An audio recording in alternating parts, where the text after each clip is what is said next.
disappointing after that game. Disappointing because we went in there intending to win, thought we'd play well.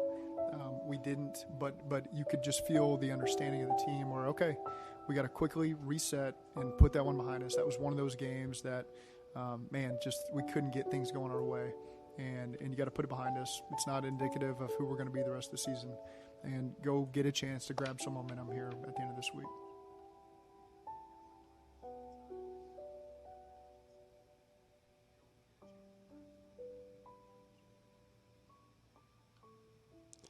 Wow. Yeah. What a bummer of an intro. Yeah, it's almost like I didn't hear anything. I'm very bummed. Yeah, that downer. Downer. Which is really how we all feel right now. Pretty down. Down and out. I feel all right. You guys sad? I am. The Bengals look so bad. I mean, I'm in but they're just the Bengals. I'm in a really depressing location, so Looks like it. Boo-hoo. Bridget, you look like you're about to meet someone on like a secret assignment, and you have to sit like 5 feet away from them, so it doesn't look like you're associating with them. I mean, I don't know if anyone's reached out about Daddy-O's activity, and maybe just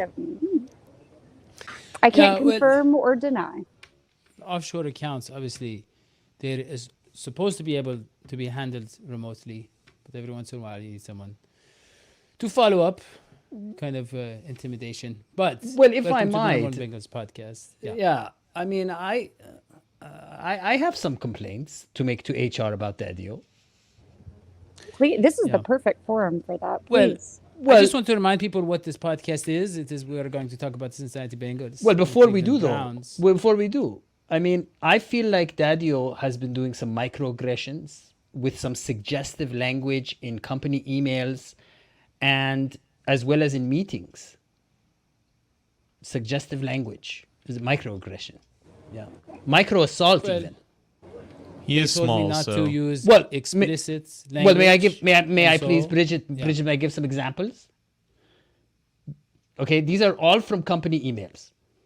Beating around the bush. Right.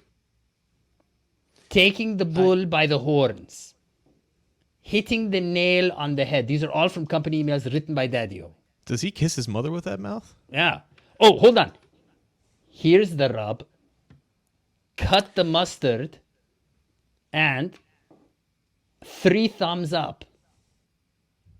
Now, me personally, I wouldn't let that slide. No. No, the last one is unacceptable. He sent one to me about killing 2 birds with 1 stone, and I was like, that's out. Yeah, we are not a violent. We feed 2 birds with 1 seed. Yes, with 1 hand. Yes. Yeah. Welcome to the number 1 Bengals podcast. Obviously, we have a podcast to talk about, and we have the Bengals to talk about. And you can find us on all the podcasting Bengal networks. We are on Believe. We are on YouTube and everywhere else. And obviously, I don't know if you heard, but we are on the Best of Believe, which is pretty impressive. They have a lot of Hall of Famers on there. They have some great players, you know, Deshaun Jackson, Bill Polian, and a lot of famous people. And we were the best. And so the best of the best. We were the best. Yeah, number 1. Today, John, we are talking about the Cincinnati Bengals, who obviously have the best possible roster that they could have, as we learned from Zach Taylor's comments with the media. And he explained that very briefly. You're aware, you've seen some of the transactions that happen around the league, but I don't have any theories because I just focus on our roster and getting ready for this game. Am I supposed to be seeing something on the screen? It's audio. No. Okay, guys in the locker room maybe say, okay, my team didn't make a move. Did you have to address that? Like, no. Is there a message that is sent with that? I think our team feels very comfortable with the type of team that we have. And, again, they do such a great job of just taking it week to week, and you could feel it even in the locker room. Yeah. So there you have it. We are very comfortable with our team, and this is a team. Well, as he should be. Yeah. I mean, what would they have done? No. Here's the thing I want to ask Bengals Twitter. What would you have done exactly? Who would you have gotten exactly? Don't give me a general, we need a CB, we need an RB, we need this. What exactly would you have done? Because that's how it works. At this stage in trading, you can't just grab someone. You can't just like, okay, I'm going to take Kareem Hunt. Kareem Hunt comes with a contract. You have to have a plan in place. And then you have to, do something else with someone else's contract. Everything is very difficult. So you tell me exactly what you would have done at this point. I don't like losing either. But you can't just simply say, we got to do something.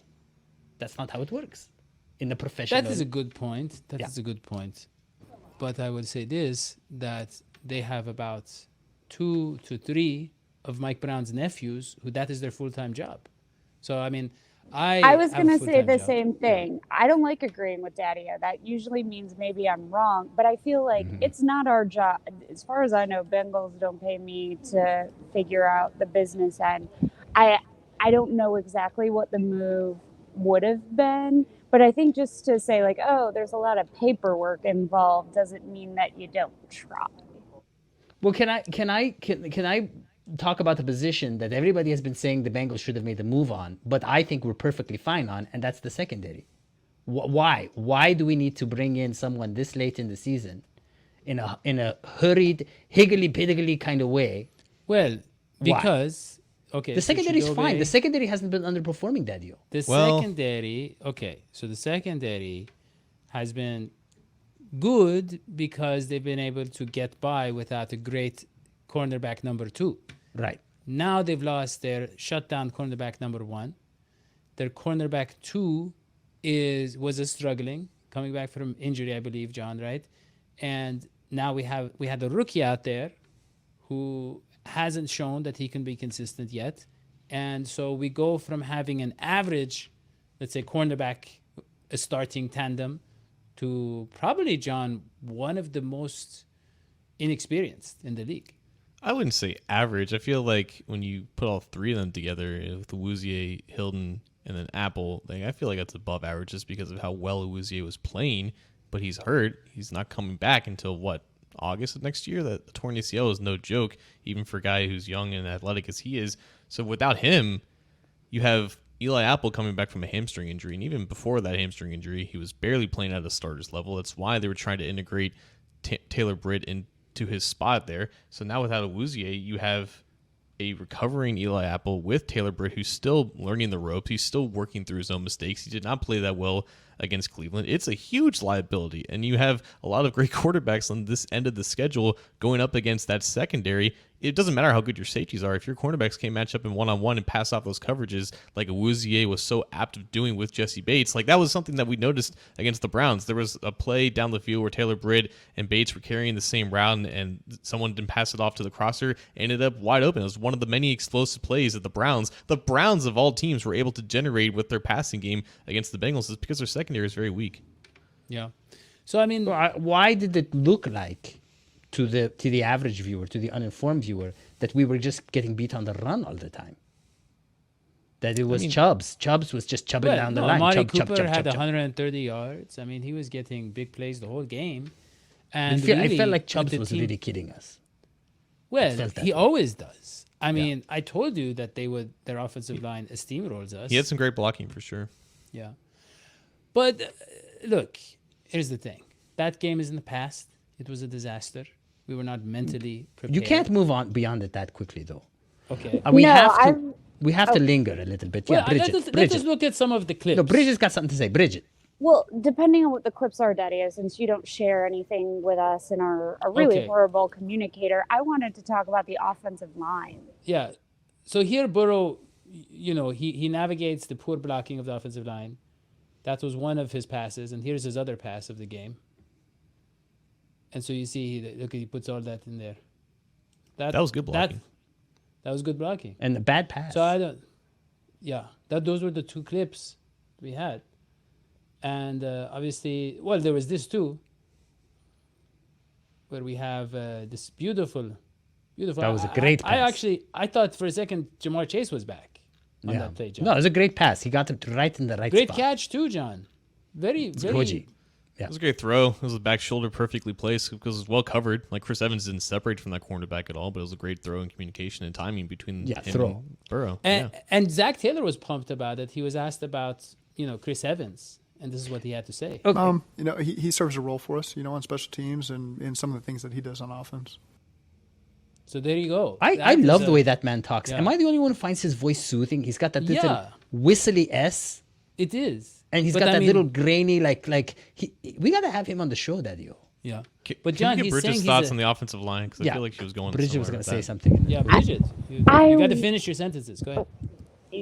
I am in a life sentence with this show that I don't know if it'll ever be. Too many finished. irons in the fire.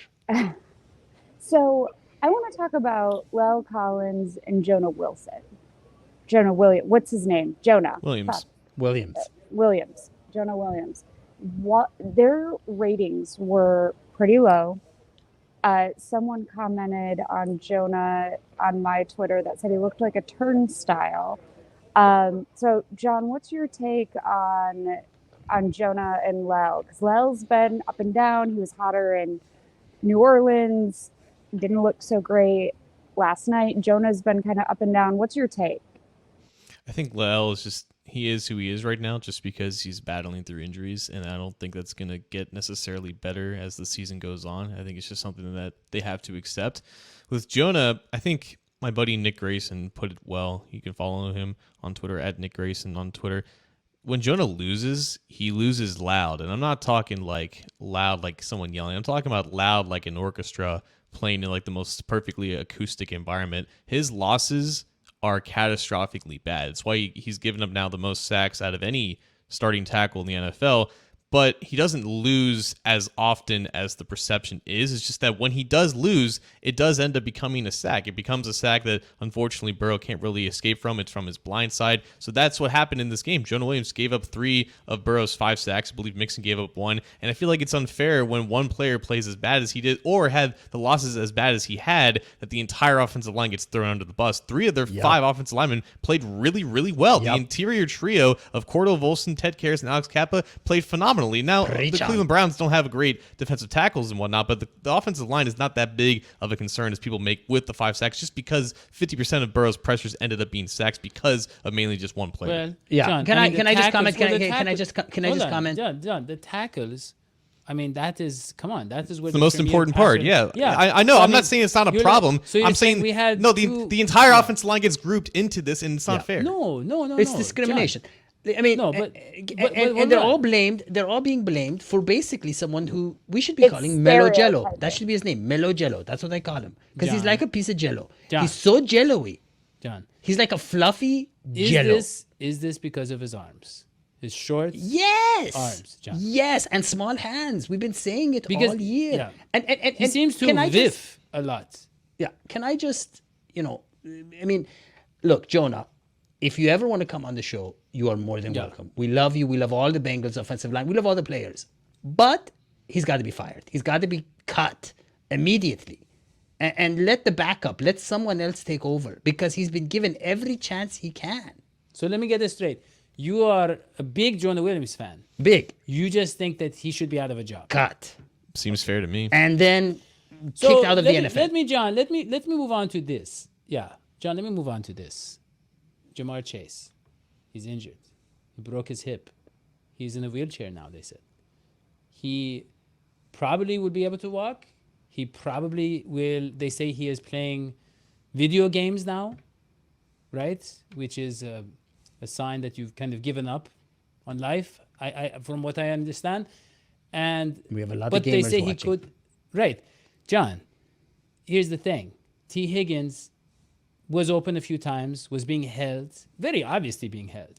And I don't want to complain about the refs. I mean, we were not ready for that game. No, Bengals always blame the refs. Right. But T. Higgins was still getting open deep. Yeah. Tyler Boyd, I feel like, suffers more with Jamar Chase out. He isn't just allowed to roam free in the middle of the field. But we had other guys step up. Yeah. Obviously, all year, Burrow has been developing chemistry with his tight end, Mr. Hayden Hurst, as we see here. He just found that little spot in the middle of the field. And then we saw with Irvin here, we saw Burrow kind of move around the pocket, and there you go. John, do they have enough to have a functional offense with these guys? Because they don't, look, what they're missing is a speedster. They're not just missing Jamar Chase's production, his gravity, all that stuff. They're also missing a speedster, a guy who has a speed and can be on the field for, let's say, half of the offensive snaps.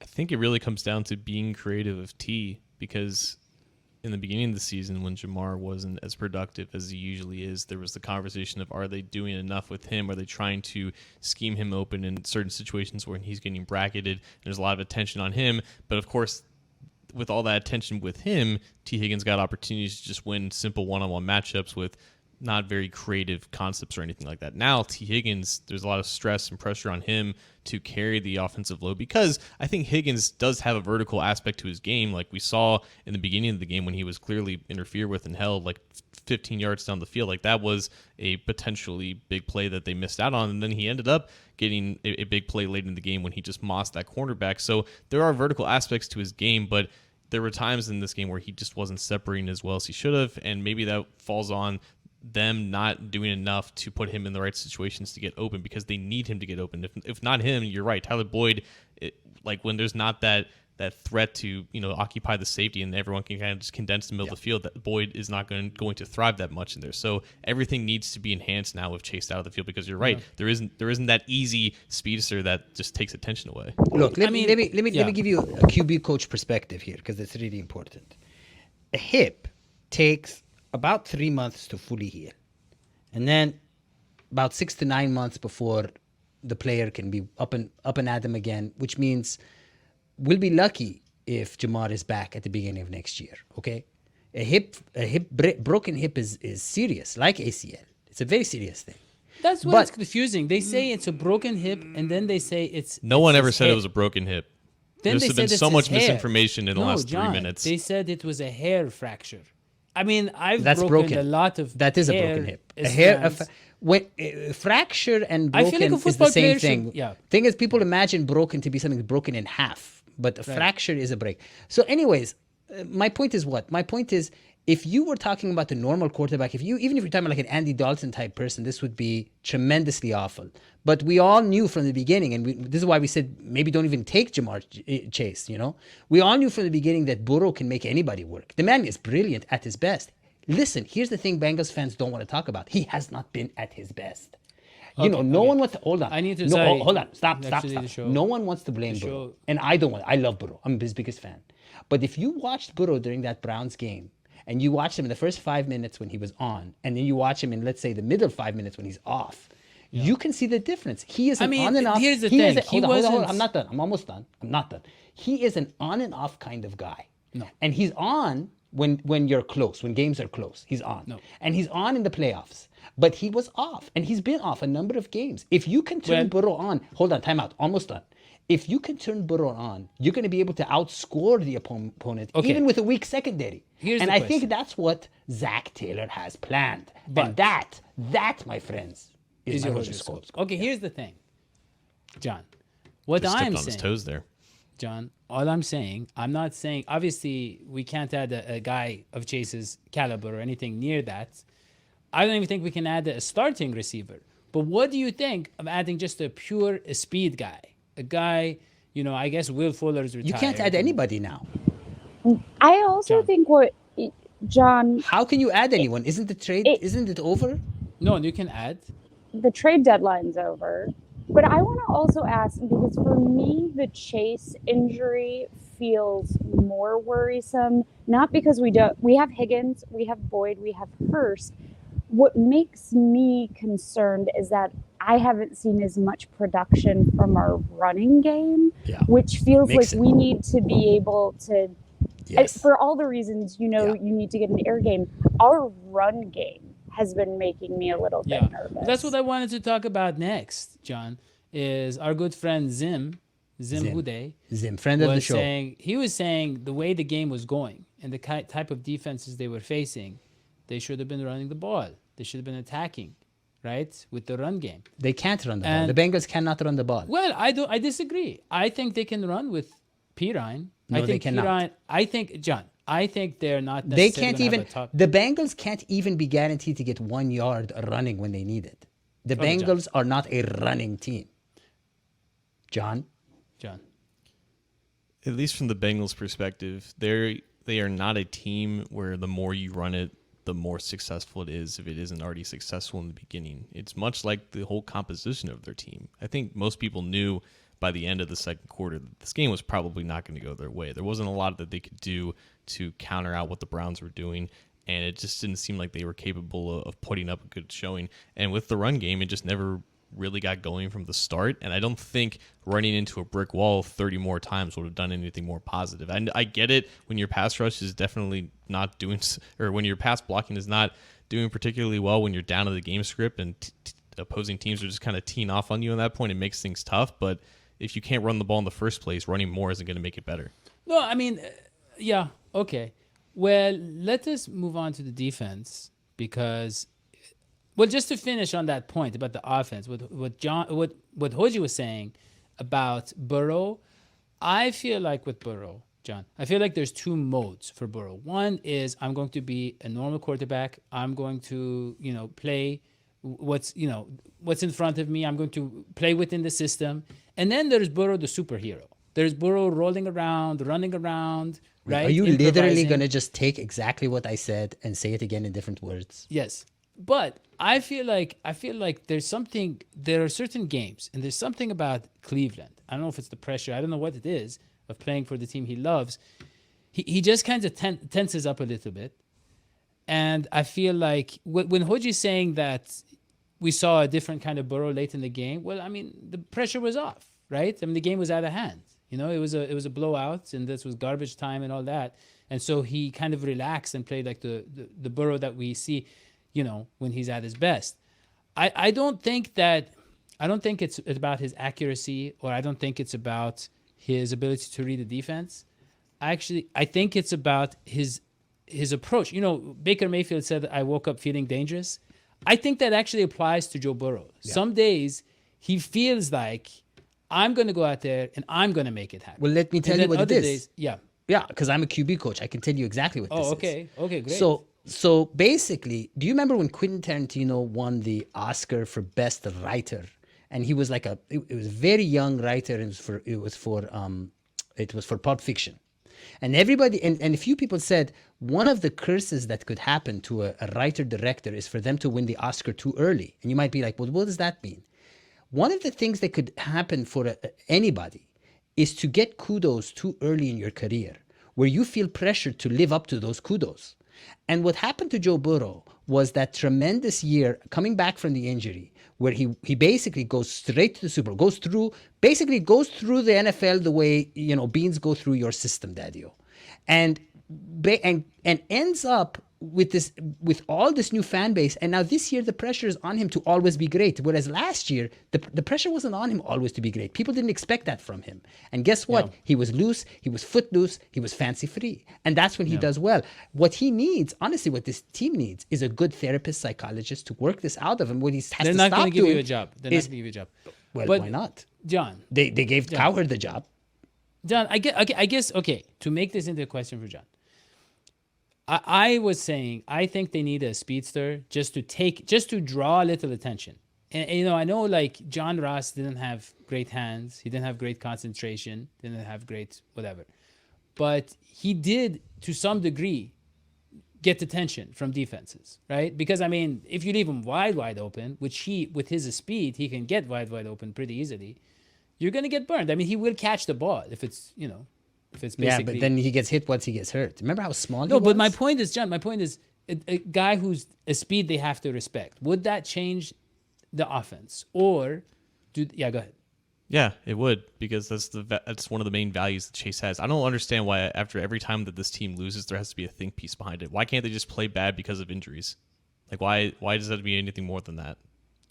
Well, because John, you don't understand Twitter, John. It has to be a think piece. This is what we all just sit here and do. We have nothing better to do. Question for you, John.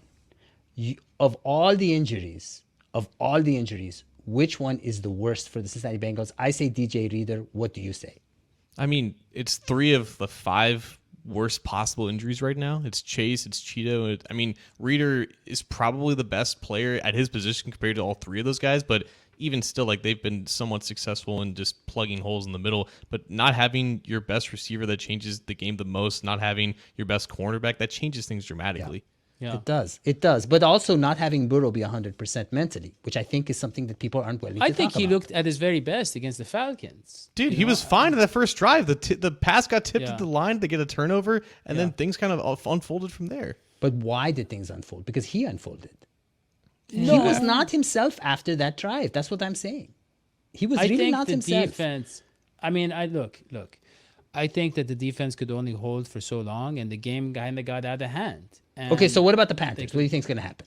Yeah, good question. So about the Panthers, John, I am very intrigued by this PJ Walker guy. Same. And you look here, this was the fourth quarter. Whoa. You know, look at that. That is quite a velocity. Yeah, sling velocity, splitting the defenders, right? And then we have very late in the fourth quarter, it's like minute 45 left. They're driving 4th and 17. Look at the clutchness. Look at the that velocity. And the guy drops the ball, but the guy was his name John? DJ Moore or something? Yeah. And then that same receiver is on the receiving end of this very exciting play that should have ended the game. Wow, look at that mobility. Yeah, and then look at that. Why, look at that. why would you What ever... is it, like 60, 70 yards down the field? Wowzers. Perfect. Yeah. Wowzers. So this guy... Why would you ever start, anybody else over this guy? This this guy's only like 6 feet tall. Baker Mayfield. And, Baker So is Mayfield's like Baker. nothing. Yeah, that's true. But I mean, it's draftism. But I mean, look, he's getting his chance now. Why? I'm worried now. I'm Obviously, worried. He's playing like he has nothing to lose. That's we the have, thing. Daddy, we have a weak secondary, and that's a big problem. Wait And a second. so You just said we have a great secondary. We don't need to worry about a secondary. Well, that was in the beginning of the show. I got it. But so the backups playing with nothing to lose is also, God, that's not a good angle for my chin. That's a great one. It's fine. That's why I got the turtleneck. The backups who play with nothing to lose is also something that makes me nervous. Cooper Rush, Trubisky. Trubisky's not really a backup; he's not that good. But these guys who come out lights out because people have really low expectations of them, they make me nervous against our team. And I don't know if that's because we go in with a mindset that like this is going to be an easier play. We don't have to worry about that. But we have a tendency to get taken by backup QBs. Well, like John said when I brought this up to him last week, the Bengals can't take anybody lightly anymore. They're 4-4. They have a bad secondary now. I mean, look, let us give Von Bell his appreciation. No, Von Bell, I was saying. Yeah, Von Bell, obviously. No, give him his flowers, not Trey Flowers. Give him his flowers. And so he that was his fourth interception. Pretty And he easy obviously- interception. It was like it was Jesse thrown Bates right played well in his this game too. Yeah, but he also had this beautiful, look at this. Look at it, get right there. Hungry. Strip the ball. They're doing hungry hippo. That's what that's called in football terms. So Von Bell has been on fire. He has obviously earned his next contract. And Jesse Bates had a very good game. So our safety situation is good. Dax Hill, I think he is on the team. And the corners, though, they are very vulnerable. And our pass rush, John, I mean, Trey Hendrickson is kind of not that healthy. So, yeah, we are going to give up a lot of yards from here on out. I will say this. When it comes to Walker, in these past 3 weeks, he, I think, is one of the top quarterbacks in just average depth of target. So he's just flinging the ball down there, and he's creating explosive plays out of it. I think he leads Pro Football Focus's big-time throw metric in the last 3 weeks of like 10 or something like that. So he is just letting it loose, and good things are happening down the field. But good things aren't happening all the time. Like the Panthers' passing offense itself is still bottom of the league in success rate in the games that Walker has started. So it's not been a consistent offense by any means, but he's definitely been a spark plug. So I think the only way to beat him or to stop him is to just not let anything go past you. Like just basically play as soft as you can. Make PJ Walker construct these long, methodical drives where everything is in front of you. That's just the most simplistic way I think that this can work with the secondary that they have. I think, John, on our side, though, I think we have to keep the chains moving. No, we wait, have no, to no, get, no, no, no, We no. have to move on from the explosive play No more idea, chains. And we No. have to use Joe Burrow as our No running chains. back. He needs to pick No up. chains. No. We got to do the big plays. We have to be scoring 7 points every 7 minutes. Listen, the only way you're going to win in this NFL, you got to remember back to when the Bengals were good, which was last year. Outscore your opponent. You can't be moving the chains. You can't try to win the possession time clock. That's what they tried with against the Browns. You have to score and score and score again. You have to take those long shots. The Bengals have to play like they got nothing to lose. That's the only way that Joe Burrow's going to win. So Okay. there's a man with a briefcase. I don't know what that means, but man with a I think briefcase. that's your cue. I gotta go. Not saying what I'm doing, not saying who I'm talking to, but I gotta jump, and I'm gonna hope the Bengals pull it out on Sunday. But at this point, Prediction. I'm just gonna enjoy a football game. Prediction. I don't know. I don't have one. I don't have one. Oh, you're usually know. not allowed to do that, but that's fine. Yeah. At this juncture, I can do what I need to do. But all right, y'all. That's I'll see pretty you cool. next week. That's pretty cool. That is cool. Yeah, well, I mean, she's doing a great H job. and Shankers. Obviously keeping DNH Sports running with her work over there. But John, let us get your prediction. Oh boy. I don't know, man. At this point, you can't really rely on the Bengals offense to be good right now without Jamar Chase until they prove it. I don't think the Panthers defense is necessarily a juggernaut by any means. I think their pass rush is a little bit worse than what Cleveland has to offer. Brian Burns is pretty good, but he was almost traded, and I don't think he's necessarily Myles Garrett, so maybe John Williams will have somewhat of a bounce-back game. He was in that same draft class, 2019. I think the offensive line will play fine. I think Burrow will play okay. It's just a matter of how much they can stretch the field with the receivers that they have right now. So I don't expect them to score a ton of points, but I also don't expect the Panthers to necessarily put up 30 like the Browns just did. I think it'll be close. I think it'll be a game in like the low 20s. I'm going to say the Bengals, they win 22-20.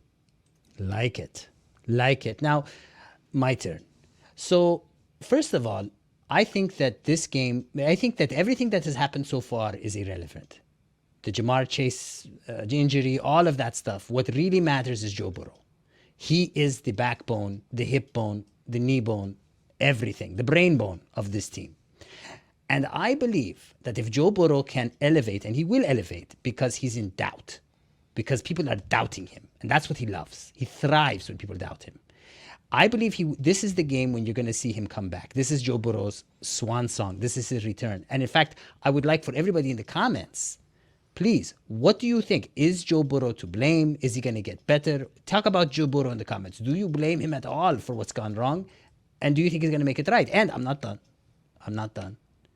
But I believe that this is going to be that wacky game where the Bengals pick it up and they're going to outscore their opponent 41-19. And by the way, Daddio, you have not been pointing out when our predictions are right. But on the last show, I said that the Chubbs and the Browns were going to surprise everyone against the Bengals, and I was right. Right.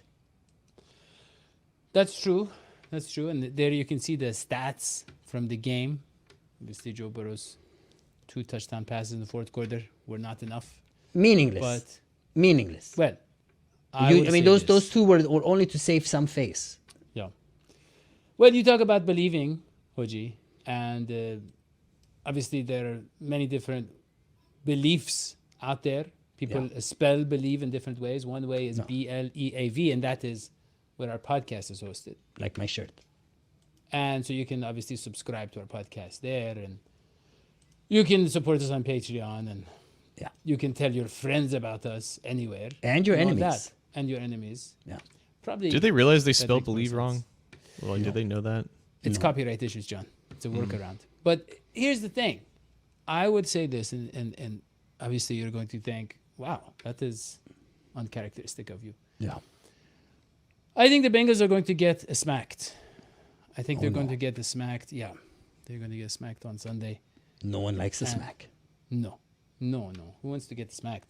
Not me. But sometimes good things come out of snacks. Did I say a snack or a smack? You have now said Anyways. So, So, anyways, I think they're going to get a smack. Snacked? And John, yeah, They're what gonna did I say? smack a snack.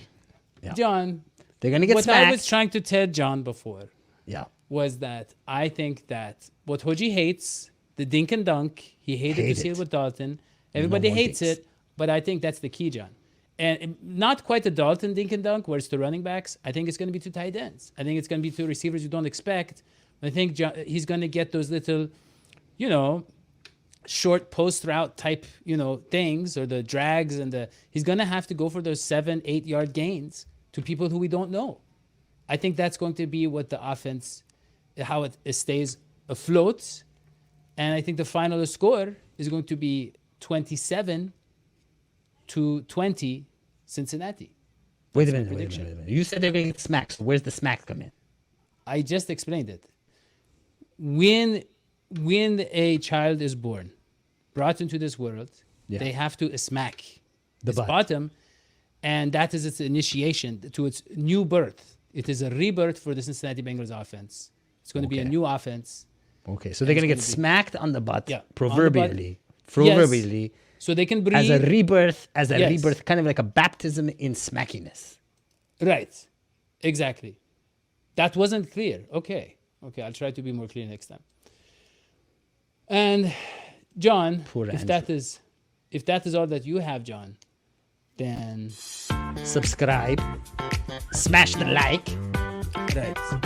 Give me a Carolina Raptor in case they win. I'll try to emulate. Oh wow, there we go. Read John's articles on cincyjungle.com. Follow him on Twitter, so long as it's free. And obviously, you can subscribe to our podcast, #1 Bengals Podcast. Go to our YouTube channel and give us some money on patreon.com/DHSports. Who else is still covering the Bengals out there? Honestly, nobody, just us. We'll see you next time. So long. Sweetie pie, sweetie pie. I say bye to my sweetie pie, sweetie pie, sweetie pie. Gonna say goodbye to my sweetie pie. Yeah.